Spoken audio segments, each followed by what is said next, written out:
I want to say this. I don't blame Christians for hating me. If I read the Christian Bible and that's all I read, I'd hate me too. No. I've read the Christian Bible for decades, and I've studied it deeply, and I continue to do so, and I don't hate you, Rabbi Singer. I may disagree with you completely on the topic of Jesus, but I don't hate you. And even if we were to imagine, for the sake of argument, that I did hate you, and I considered you my arch enemy, what did Jesus teach us to do with our enemies? He commanded us to love our enemies and to pray for those who persecute us. No, contrary to what Rabbi Singer and other anti-Christian rabbis claim, the New Testament doesn't teach a hatred of the Jews, nor is it anti-Semitic. And anyone who reads it that way is just plain reading it wrong. So today I'm going to show you why and how that idea is wrong. And I'm also going to issue an appeal to Rabbi Singer to join me in the fight against that false narrative, because it's a false narrative that does as much damage to Jews as it does to Christians, and it's got to stop.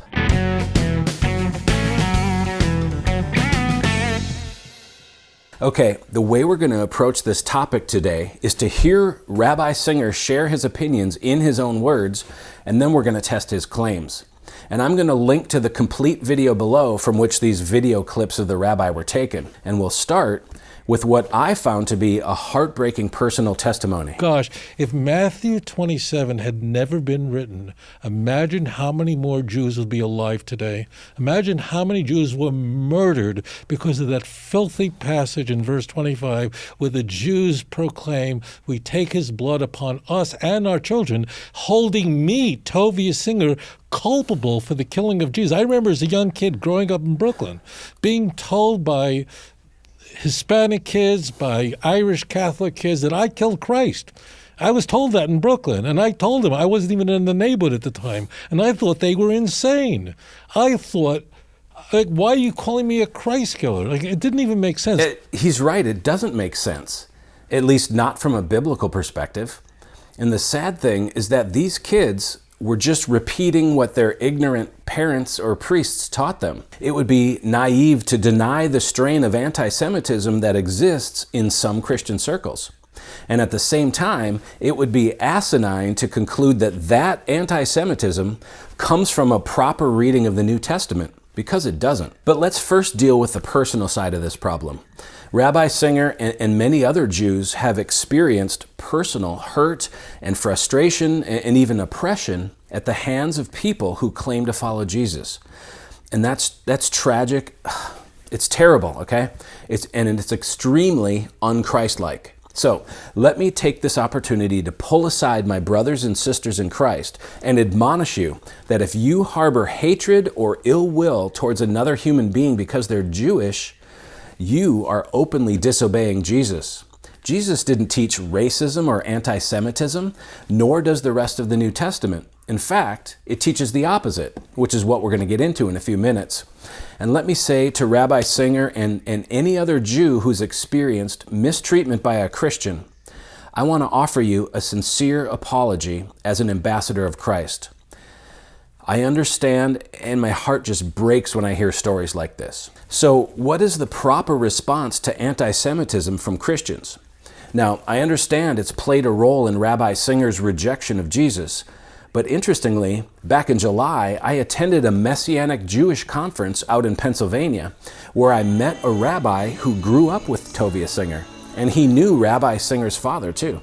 Now, this rabbi experienced the same mistreatment by Christian kids that Rabbi Singer did, but he ended up coming to faith in Yeshua, Jesus, as his Messiah and Savior. So here we have two Jewish kids who grew up together in Brooklyn and were both accused of killing Christ by ignorant Catholic kids, and they took two different paths in their faith.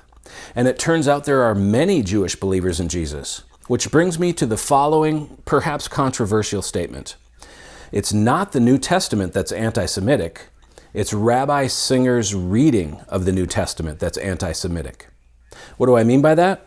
Well, you know when you're thinking about buying, let's say, a white Nissan Sentra, and then you suddenly start seeing all kinds of white Nissan Sentras on the road. You know, there aren't actually more of those cars. It's just that you're now noticing them because that's what's on your mind. Well, when Rabbi Singer reads the New Testament, he's not reading it in an open-minded way, asking himself if it could be true and testing its truth claims in an unbiased way. No, he's already rejected Jesus. So he spends his time poring over the New Testament like a prosecuting attorney looking for faults and flaws to support his anti-Christian cause. And I mean that literally. The goal of Rabbi Singer's organization, which is called Outreach Judaism, is to fight against Christians who want to share the gospel with Jews. So anytime you hear Rabbi Singer interpreting or teaching on the New Testament, telling you what it says, it's important to understand the openly anti-Christian bias that he brings to the text. He's not trying to get it right. He's trying to make an anti-Christian point. I'm guessing that at least partly because of the terrible treatment that Rabbi Singer experienced from ignorant Christians, he now looks through the Christian scriptures, the New Testament, for anti-Jewish passages. And in doing so, he's actually reading the New Testament through an anti-Semitic lens. A lens that sees and imports anti-Semitism into passages where it doesn't actually exist. Let's get into the text and I'll explain what I mean. Okay, we'll pick up right where Rabbi Singer left off in the last clip. He was talking about Christian kids who accused him of killing Jesus. And now we're going to get into some specific examples of what the rabbi sees as anti-Jewishness in the New Testament. I really thought until I was, 18, I thought all Christians were absolutely insane. But they're not insane. This is a straightforward reading of the text. If you read the Gospels, the Passion narrative is outrageous. Matthew's Passion narrative, in my view, is it's a competition because John explicitly says in a lucid conversation with Pontius Pilate that, in fact, you're not even responsible for what's going on. It's those who gave me over to you. They're the ones who were responsible. So there's a real competition between the two of them, of which is more anti-Jewish. The characterization of the Jews as the seed of the devil. They're both pretty grotesque. Okay, so the rabbi's arguing that the most plain, straightforward reading of the New Testament text would lead the reader into a hatred of the Jewish people, which is problematic for a number of reasons, not the least of which is the fact that there are no Christian doctrines, no ancient Christian creeds, or modern creeds for that matter, no denominational standards that require a hatred or persecution of the Jewish people. It's just not a part of mainstream Christian theology. For example, check this out. This is Wayne Grudem's Systematic Theology book, which is a staple in Christian colleges and seminaries across the country. It's 1,300 pages deep, and it dives into every doctrine of the Christian faith about God and man and creation and redemption and salvation and so on. There is nothing in here about hating Jews. So if a plain reading of the New Testament yields clear and obvious anti-Semitism, then for 2,000 years, every Christian theologian has missed it. Now, don't get me wrong, I'm not saying that Christians have never held anti-Semitic beliefs. We've already talked about that. What I'm saying is that whatever anti-Semitism has existed, it didn't arise from a plain reading of the New Testament. It arose out of a misreading of the New Testament, a misapplication by people. And we can't rightly judge any belief system based on the people who abuse it. Now, at the same time, we have to acknowledge that Jewish-Christian relations is a nuanced issue. We need to be mature enough to distinguish the Jewish people from Jewish theology. The fact is that we, as Christians, are opposed to a Jewish theology that denies Jesus, and rightfully so. Jesus said, "Everyone who acknowledges me before men, I also will acknowledge before my Father who is in heaven. But whoever denies me before men, I also will deny before my Father who is in heaven." Christians can and should oppose the parts of Jewish theology that deny Jesus as Messiah and Savior.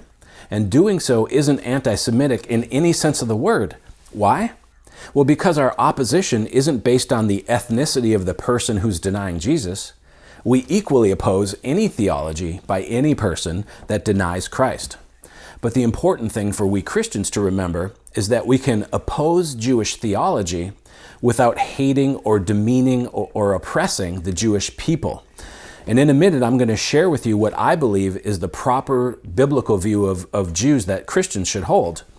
But let's talk about this verse that Rabbi Singer brought up. John 19:11 is where Jesus is standing before the Roman governor, Pontius Pilate.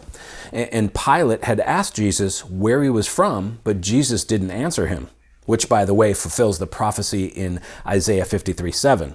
So Pilate said, "You will not speak to me?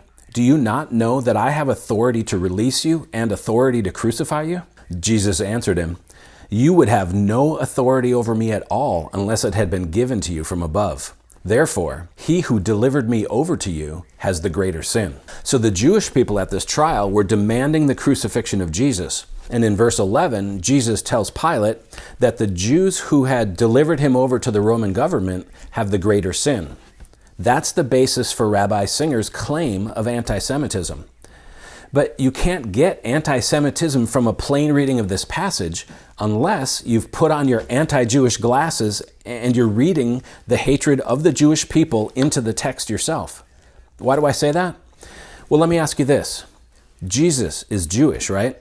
So when he said to Pilate, "He who delivered me over to you has the greater sin," does it seem reasonable to infer that he was assigning blame to the entire Jewish race, his own people? Because that's what you'd have to believe to read this as an anti-Semitic statement. Or is it more reasonable to see Yeshua's words as applying to those specific first century Jewish religious leaders who were calling for his execution at the time? Let's look at another passage.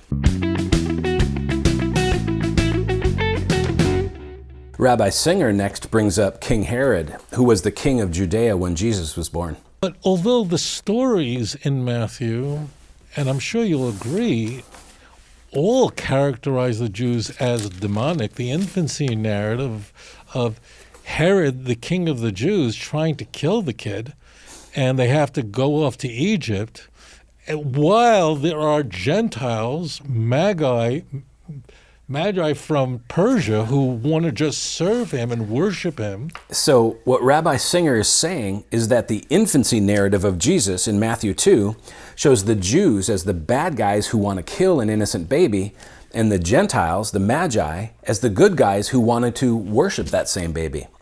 So let me ask the Christians who are watching this, and be honest.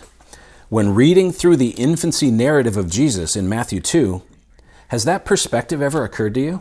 Have you ever heard that preached or taught in your church?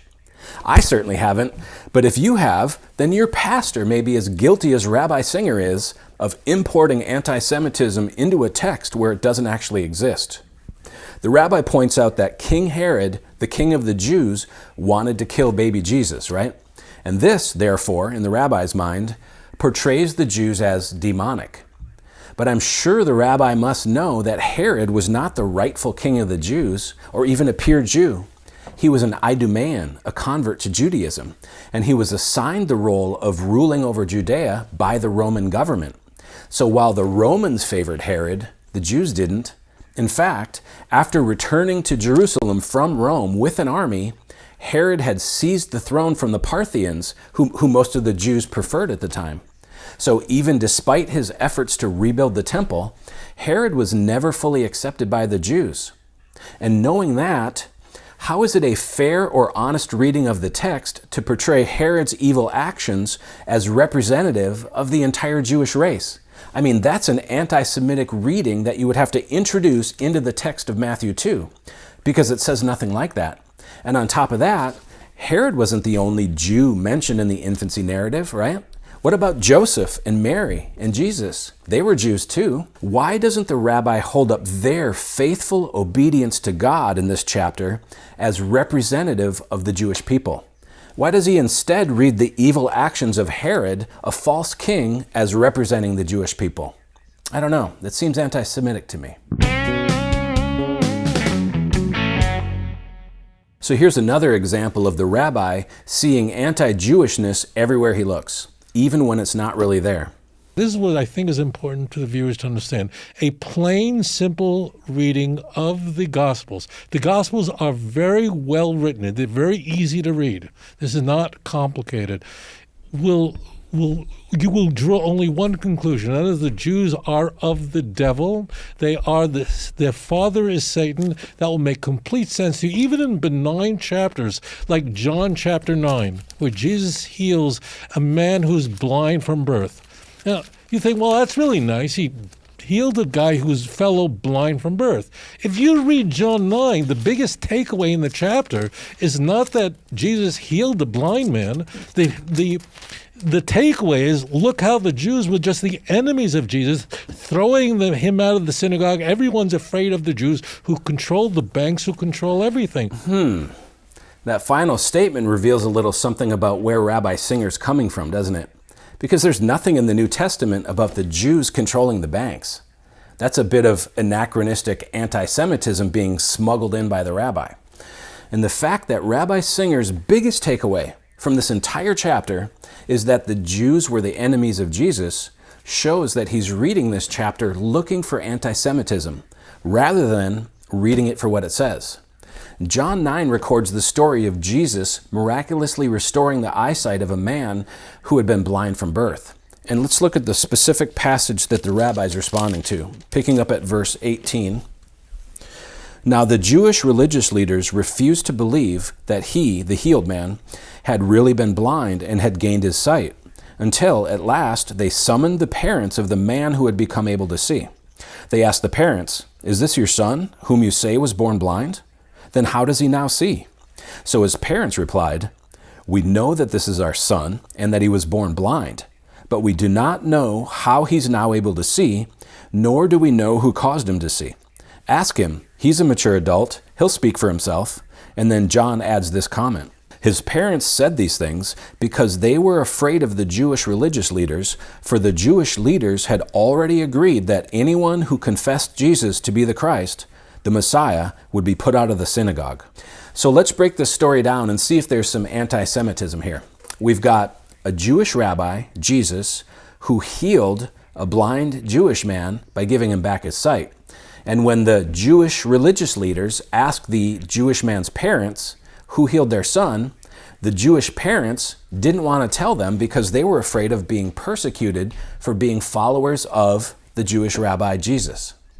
So this is a story with both Jewish good guys and Jewish bad guys, the religious leaders. And in fact, a few chapters earlier in the Gospel of John, we're told that not all Jewish religious leaders were persecuting Jesus. John 12:42 says, "Nevertheless, even among the rulers, many believed in him." So many of the Jewish religious leaders believed in Jesus. But because of the Pharisees, they would not confess Jesus to be the Christ, the Messiah, so that they would not be put out of the synagogue. So the Apostle John, who by the way was called Yohanan because he was Jewish, doesn't impugn the entire Jewish race or even the entirety of the Jewish religious leaders, right? Only some of the Jewish religious leaders were persecuting Jesus. So in John 19, where Jesus healed the blind man, yes, the rabbi's right, there was some contention going on, but it had nothing to do with anti-Semitism.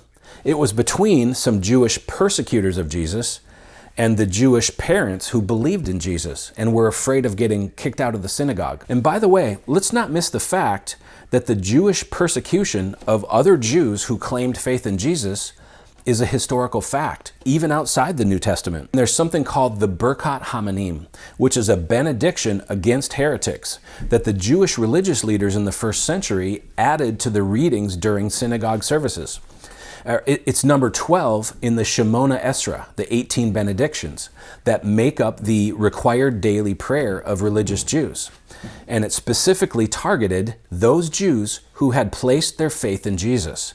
It says in part, "Let the Notzarim, the Nazarenes, the followers of Jesus, and the Haminim, the heretics, be destroyed in a moment, and let them be blotted out of the book of life and not be inscribed together with the righteous." And as Jewish scholar Shea Cohen points out, and this guy's not a Christian, he's a Jew, he says this, Since the Jewish Christians could not recite this benediction, and presumably would have been uncomfortable in the presence of those who did, the effect of the institution of this benediction was to expel Christians from the synagogues. Scholars found confirmation for this interpretation in John's references to the expulsion of Christians from synagogues. And he points out John 9:22, which we just looked at, and 12:42 and 16:2, and in the assertions of various church fathers that the Jews cursed Christ and or Christians in their daily prayers. So the New Testament passages that describe some Jewish leaders as threatening to put Jewish followers of Jesus out of the synagogue is a matter of historical fact. And it's not a matter of anti-Semitism. It's a theological difference between two different groups of Jews. And here's another passage, and this one is a doozy. These 27 books in the New Testament were carefully shaped to portray, to characterize the Jews as demonic, as enemies of God, to explain away the question of why don't the Jews believe it? They're the son of the devil. Satan is their father, John 8:44. That explains. They're blinded. Man, this is such a dangerous and wrong and irresponsible statement. I mean, to claim the entire New Testament was carefully shaped to characterize the Jewish people as demonic and enemies of God? Are you kidding me? How can a man as clearly intelligent as Rabbi Singer come to that conclusion? Okay, let's look at the verse he cited, John 8:44, and see what's going on there. In fact, let's look at the wider passage starting at verse 42. Jesus has some very strong things to say here. Jesus replied, "If God were your Father, you would love me, for I have come from God, and I am now here. I have not come on my own initiative, but He sent me. Why don't you understand what I'm saying? It is because you cannot accept my teaching. You people are from your father, the devil, and you want to do what your father desires. He was a murderer from the beginning and does not uphold the truth, because there is no truth in him. Whenever he lies, he speaks according to his own nature, because he is a liar and the father of lies. But because I am telling you the truth, you do not believe me. Who among you can prove me guilty of any sin? If I'm telling you the truth, why don't you believe me? The one who belongs to God listens and responds to God's words. You don't listen and respond because you don't belong to God." Wow, that's quite a rebuke. So who is Jesus talking to here? He's obviously talking to people who don't believe his teachings, right? But are these words aimed at the Jewish people as a whole, as Rabbi Singer claims? Is this an indictment of the Jewish race? Now, if we back up to verse 37, we can see exactly who Jesus is talking to. There he says, "I know that you are Abraham's descendants, but you want to kill me because my teaching makes no progress among you." Now, this tells us two things. First, the people Jesus is rebuking are in fact Jewish, right? They're Abraham's descendants. And second, they want to kill Jesus. So let me ask you this. Did every Jewish person in the New Testament want to kill Jesus? No, of course not. Thousands of Jews in the New Testament follow Jesus, the Jewish rabbi and Messiah, and they loved him. And these clearly aren't the Jews that Jesus was targeting with his rebuke. He was admonishing those Jews who wanted to kill him, that specific subset of people, of religious leaders, who thought he was blaspheming God and deserved the death penalty. And as we saw, this wasn't true of all the Jewish leaders, just some of them. So is it being intellectually honest to take Jesus' statement in John 8:44 against those particular Pharisees who were plotting his death and then apply it to the entire Jewish race as a people? No, of course not. When Christians try to use this verse to support anti-Semitism, we need to denounce that as unbiblical and wrong. And it's just as wrong when Rabbi Singer does it. Rabbi Singer's claims about anti-Semitism in the New Testament come from his battle against Christian theology. He's using that assertion as a weapon against Christians. And I'm just going to let him unpack his theory for you here in his own words. And the question is, why is there so much anti-Semitism in the New Testament? And that is to explain about, I think, where this conversation began. You've got to explain to the Christian why don't the Jews believe it? If it's so obvious that Jesus is the Messiah, and if it is prophesied in the Jewish Bible that Jesus is the Messiah, in the Torah, in the prophets, and the Psalms, Luke 24:44, if it's so clearly there as you claim, then why don't the Jews believe it? They're going to tell you the Jews have been blinded, there's a veil over their eyes, there are scales over their eyes, and this is the greatest mystery, and the fact that the Jews think it's foolishness, it therefore must be true, and they're not making this up. Paul says all of the above. So the anti-Semitism in the New Testament is not simply people who are mad. The writers of the New Testament have to explain away the unasked question, and that is, if it is so obvious that Jesus is the Messiah and the fulfillment of the Hebrew Bible, then why don't the Jews? Why is it the Jews? Because they were there. Jews are the only people that can read the Hebrew Bible in its original language. No one else can. They're the ones who desperately needed a Messiah. And so you have people with that kind of reputation, they're the ones who read. Why don't they believe it if it's right there in the Bible? So you have to explain away that the Jews really are enemies of God. They are, the Antichrist is Satan, and he is a Jew. And when pastors say that Jews think it's anti-Semitic, it isn't. That's plain New Testament right there. Satan, the Jews are of the devil. Why? Because if they're not of the devil, then why don't they believe it? So they must be enemies of God. So I wanted to say this from my vantage point. Been an Orthodox Jew all my life. There is a reason for the anti-Semitism. This is not just the rantings of lunatics. All right, 2 quick things before we get to the rabbi's main point. First, Jews are not the only people who can read the Hebrew Bible in its original language. There are plenty of non-Jewish scholars and translators and even laymen who can read biblical Hebrew fluently. And second, Christians don't believe Satan is a Jew. I have no idea where that came from. In Christian theology, Satan is a supernatural being, a fallen angel who existed long before Abraham ever lived, so he couldn't have been Jewish. Okay, so the main point of Rabbi Singer's argument here is that the whole reason that the New Testament impugns the Jewish people is because the authors needed a way to explain why the Jews don't believe in Jesus. I'm sorry, but just think about what a silly statement that is. So you're telling me that the Jewish authors of the New Testament, who all believed in Jesus, needed a way to explain why Jews don't believe in Jesus? Come on. The New Testament was written by and about Jews who believe in Jesus. The message of Yeshua began with the Jews, and all of the first believers in him were Jewish, and it was only after his resurrection that his message was spread to the Gentiles as well. And even today, there are many Jewish believers in Jesus, which brings us to my next point. What we have here is a philosophical error of bias, right? Rabbi Singer is operating under the fundamental unspoken assumption that every time we read about the Jews in the New Testament, it's referring broadly to an entire race of people. And he completely ignores, or maybe he just doesn't even notice, that the New Testament is a Jewish story. A straightforward reading of the Gospels will characterize the Jew as the enemy of anything that's good. And that comes across very succinctly in the book of Matthew. You just pick up a Christian Bible and just start reading it through and take it seriously, your view of the Jews is going to be very dim. The Jews are portrayed as enemies of God. The question to ask here is, which Jews are portrayed as enemies of God?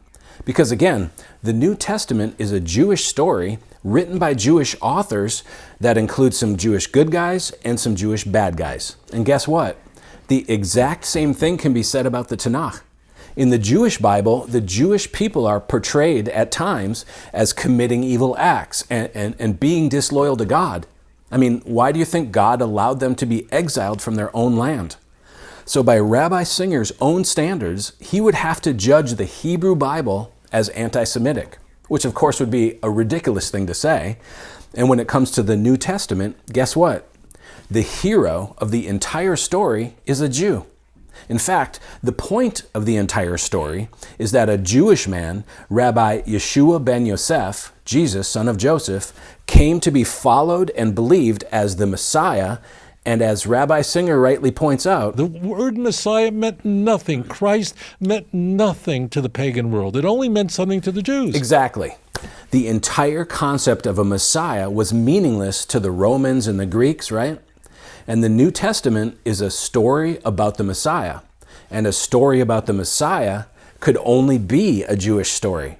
So anyone who reads the New Testament and comes away thinking that the Jewish people as a race are to be hated and oppressed is either displaying a complete lack of cognitive comprehension, or they're approaching the text with an anti-Semitic bias. I mean, how in the world can you miss all the Jewish good guys in the story? It's not just the hero, Jesus. It's his mother, Miriam, Mary, right? And his father, Yosef, and John the Baptist, and Peter, and Matthew, and John, and Barnabas, and Stephen, and Paul, right?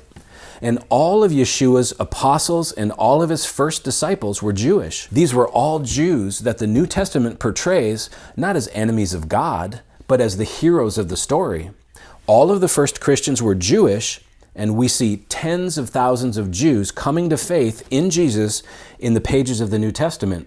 And the New Testament portrays heroic Jewish men and women of faith courageously carrying Yeshua's message out into the world, seeking the glory of the God of Israel and striving to live holy lives despite being persecuted and oppressed.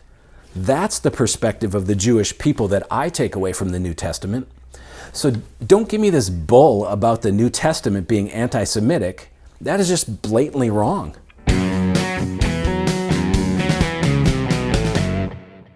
Okay, so we've established that Rabbi Singer's view of the New Testament is anti-Semitic and off base. Well, then what is the correct biblical position taught in the New Testament about Jews? Well, let me read a short passage from my book, Divergence, on this topic. And this is from page 33. Let's summarize what we've discovered in the New Testament writings. The words of Jesus and the teachings of his apostle Paul have marked out the essential elements of a biblical view of Jews and Judaism from a Christian perspective. And what we find is not a narrow us versus them approach. Instead, a biblical view is a nuanced view in which we must hold several ideas in tension. First, we need to operate from a foundation of love for the Jewish people and an earnest desire for their salvation. At the same time, we have to acknowledge that some Jews have denied Jesus and been disloyal to Scripture and to God. The New Testament is clear about this. On the other hand, Scripture is also explicit about Israel's central role in God's great story of redemption and about her future salvation. This balanced biblical posture can be captured in the following 5-part framework. The New Testament teaches that Christians are to, number 1, recognize Israel's central role in God's story. Number 2, acknowledge the failure of Jewish religious leadership. Number 3, reject Jewish teachings that deny Christ. Number 4, understand Israel's future salvation. And number 5, love and earnestly desire the salvation of the Jews. Okay, and in the rest of this book, I break down each of these 5 points in a lot more detail. And it's really important to recognize that in addition to that 5-part framework, the New Testament has a lot to say about how Christians ought to treat others in general, right? These are instructions that apply to everyone, Jews included. Jesus taught us to love your enemies and pray for those who persecute you, so that you may be sons of your Father who is in heaven. The Apostle Paul said we are to do nothing from selfish ambition or conceit, but in humility count others more significant than yourselves. And, if possible, so far as it depends on you, live peaceably with all. And in the Sermon on the Mount, Jesus preached radical grace and humility towards others. You have heard that it was said, an eye for an eye and a tooth for a tooth. But I say to you, do not resist the one who is evil. But if anyone slaps you on the right cheek, turn to him the other also. And if anyone would sue you and take your tunic, let him have your cloak as well. And if anyone forces you to go 1 mile, go with him 2 miles. Give to the one who begs from you, and do not refuse the one who would borrow from you. So the idea of Christians as oppressors or persecutors or haters of people is just flat out unbiblical. It's the antithesis of what Christ taught. And instead, the job of the authentic follower of Jesus is to love and serve others. And Jesus didn't just teach that principle, he modeled that for us. But Jesus called them to him and said, "You know that the rulers of the Gentiles lord it over them, and their great ones exercise authority over them. It shall not be so among you, but whoever would be great among you must be your servant, and whoever would be first among you must be your slave. Even as the Son of Man came not to be served, but to serve, and to give his life as a ransom for many." And Jesus also taught that the two greatest commandments are to love God and love your neighbor. And who's our neighbor? Well, when Jesus was asked that question, he answered by sharing the parable of the Good Samaritan. And as we know, in Jesus' first century world, Jews and Samaritans were enemies of one another. And Jesus, as a Jewish rabbi, taught his Jewish listeners that it was the Samaritan in his story, not the priest or the Levi who had walked by the injured man. It was the Samaritan that showed true neighborly love. And what point was he making? That Samaritans are better than Jews? No, of course not. The moral of the story is that we are to love one another even across social and ethnic and racial boundaries. So the idea of hating Jews flies in the face of this posture of humility and service and love that Jesus and the New Testament authors teach. So I'll say it again. If you think following Jesus requires you to hate or persecute the Jewish people, you're doing it all wrong. Okay, let me close with a public appeal to my friend, Rabbi Singer. Rabbi, would you please consider joining me in this cause? Promoting the false narrative of an anti-Semitic New Testament only leads to more persecution and more contention between Jewish and Christian people. It leads Jewish people to wrongly believe that all Christians are predisposed to hate them. And it leads Christians with anti-Semitic beliefs to wrongly believe that their own scriptures support their hatred of the Jewish people. No one wins. So, in the same way that I'm admonishing my fellow Christians who express anti-Semitic attitudes, would you be willing to revise your teaching about the anti-Jewishness of the New Testament and admonish your fellow Jews who foster that false narrative? Now, I'm not asking you to become a Christian or to promote faith in Jesus, although doing either one would be an answer to prayer for me. But I'm just asking you to promote and teach an accurate understanding of the New Testament scriptures when it comes to anti-Semitism. So would you be willing to use your influence to correct this false narrative and maybe bring a little healing to the division between Jews and Christians? Please consider it. And for those of you that continue to tune into this growing YouTube channel, thank you so much for watching. Shalom.